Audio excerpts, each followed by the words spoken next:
रामायण के सुंदर कांड में हनुमान जी के साहस और देवाधीन कर्म का वर्णन किया गया है। हनुमान जी की भेंट राम जी से उनके वनवास के समय तब हुई जब राम जी अपने भ्राता लक्ष्मण के साथ अपनी पत्नी सीता की खोज कर रहे थे। सीता माता को लंकापति रावण छल से हरण करके ले गया था।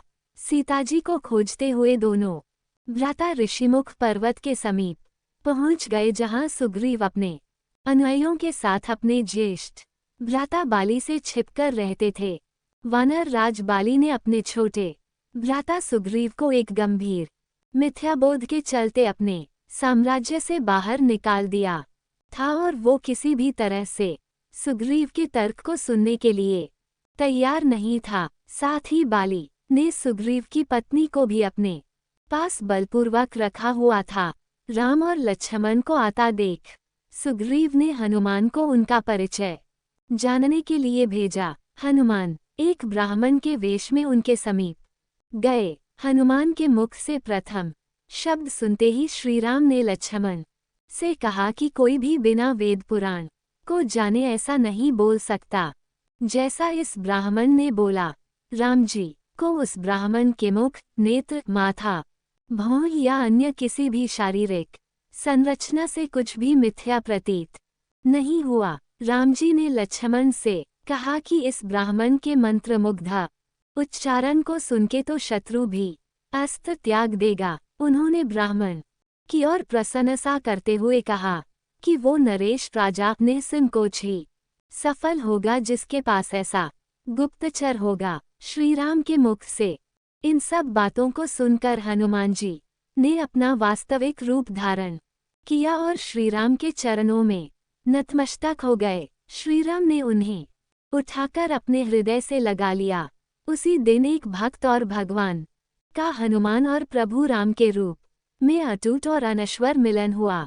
तत्पश्चात हनुमान ने श्रीराम और सुग्रीव की मित्रता करवाई। इसके पश्चात ही श्रीराम ने बाली को मारकर सुग्रीव को उनका सम्मान और गौरव वापस दिलाया और लंका युद्ध में सुग्रीव ने अपनी वानर सेना के साथ श्रीराम का सहयोग दिया। सीता माता की खोज में वानरों का एक दल दक्षिण तट पे पहुंच गया, मगर इतने विशाल सागर को लांघने का साहस किसी में भी नहीं था। स्वयं हनुमान भी बहुत चिंतित थे कि कैसे इस समस्या का समाधान निकाला जाए। उसी समय जामवंत और बाकी अन्य वानरों ने हनुमान को उनकी अद्भुत शक्तियों का स्मरण कराया। अपनी शक्तियों का स्मरण होते ही हनुमान ने अपना रूप विस्तार किया और पवन वेग से सागर को उड़ के पार करने लगे। रास्ते में उन्हें एक पर्वत मिला और उसने हनुमान से कहा कि उनके पिता का उसके ऊपर ऋण है। साथ ही उस पर्वत ने हनुमान से थोड़ा विश्राम करने का भी आग्रह किया, मगर हनुमान ने किंचित मात्र भी समय व्यर्थ न करते हुए पर्वतराज को धन्यवाद किया और आगे बढ़ चले। आगे चलकर उन्हें एक राक्षसी मिली जिसने कि उन्हें अपने मुख में घुसने की चुनौती दी। परिणामस्वरूप हनुमान ने उस राक्षसी की चुनौती को स्वीकार किया और बड़ी ही चतुराई से अति लघु रूप धारण करके राक्षसी के मुख में प्रवेश करके बाहर आ गए। अंत में उस राक्षसी ने संकोचपूर्वक ये स्वीकार किया कि वो उनकी बुद्धिमत्ता की परीक्षा ले रही थी। आखिरकार हनुमान सागर पार करके लंका पहुँचे और लंका की शोभा और सुंदरता को देखकर आश्चर्यचकित रह गए और उनके मन में इस बात का दुख भी हुआ कि यदि रावण नहीं माना तो इतनी सुंदर लंका का सर्वनाश हो जाएगा। तत्पश्चात हनुमान ने अशोक वाटिका में सीता जी को देखा और उनको अपना परिचय बताया। साथ ही उन्होंने माता सीता को सांत्वना दी और साथ ही वापस प्रभु श्रीराम के पास साथ चलने का आग्रह भी किया, मगर माता सीता ने ये कहकर अस्वीकार कर दिया कि ऐसा होने पर श्रीराम के पुरुषार्थ को ठेस पहुँचेगी। हनुमान ने माता सीता को प्रभु श्रीराम के संदेश का ऐसे वर्णन किया जैसे कोई महान ज्ञानी लोगों को ईश्वर की महानता के बारे में बताता है। माता सीता से मिलने के पश्चात हनुमान प्रतिशोध लेने के लिए लंका को तहस नहस करने लगे। उनको बंदी बनाने के लिए रावण पुत्र मेघनाद इंद्रजीत ने ब्रह्मास्त्र का प्रयोग किया। ब्रह्मा जी का सम्मान करते हुए हनुमान ने स्वयं को ब्रह्मास्त्र के बंधन में बंधने दिया। साथ ही उन्होंने विचार किया कि इस अवसर का लाभ उठाकर वो लंका के विख्यात रावण से मिल भी लेंगे और उसकी शक्ति का अनुमान भी लगा लेंगे। इन्हीं सब बातों को सोचकर हनुमान ने स्वयं को रावण के समक्ष बंदी बनकर उपस्थित होने दिया। जब उन्हें रावण के समक्ष लाया गया तो उन्होंने रावण को प्रभु श्री राम का चेतावनी भरा संदेश सुनाया और साथ ही ये भी कहा कि यदि रावण माता सीता को आदर पूर्वक प्रभु श्री राम को लौटा देगा तो प्रभु उसे क्षमा कर देंगे। क्रोध में आकर रावण ने हनुमान को मृत्युदंड देने का आदेश दिया, मगर रावण के छोटे भाई विभीषण ने ये कहकर बीच बचाव किया कि एक दूत को मारना आचार संहिता के विपरीत है। ये सुनकर रावण ने हनुमान की पूंछ में आग लगाने का आदेश दिया। जब रावण के सैनिक हनुमान की पूंछ में कपड़ा लपेट रहे थे तब हनुमान ने अपनी पूंछ को खूब लंबा कर लिया और सैनिकों को कुछ समय तक परेशान करने के पश्चात पूंछ में आग लगाने का अवसर दे दिया। पूंछ में आग लगते ही हनुमान ने बंधन मुक्त होकर लंका को जलाना शुरू कर दिया और अंत में पूंछ में लगी आग को समुद्र में बुझाकर वापस प्रभु श्रीराम के पास आ गए। लंका युद्ध में जब लक्ष्मण मूर्छित हो गए थे तब हनुमान जी को ही द्रोणागिरी पर्वत पर से संजीवनी बूटी लाने भेजा गया, मगर वो बूटी को भली भांति पहचान नहीं पाए और पुनः अपने पराक्रम का परिचय देते हुए वो पूरा द्रोणागिरी पर्वत ही रणभूमि में उठा लाए और परिणाम स्वरूप लक्ष्मण के प्राण की रक्षा की। भावुक होकर श्री राम ने हनुमान को हृदय से लगा लिया और बोले कि हनुमान तुम मुझे भ्राता भरत की भांति ही प्रिय हो। हनुमान का पंचमुखी अवतार भी रामायण युद्ध की ही एक घटना है। अहिरावण जो कि काले जादू का ज्ञाता था, उसने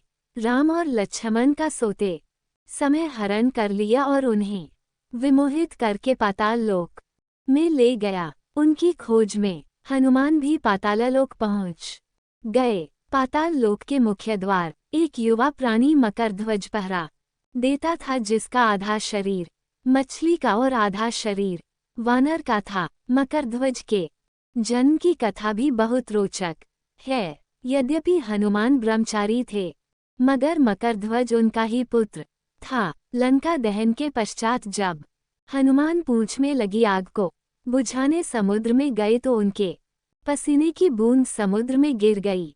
उस बूंद को एक मछली ने पी लिया और वो गर्भवती हो गई।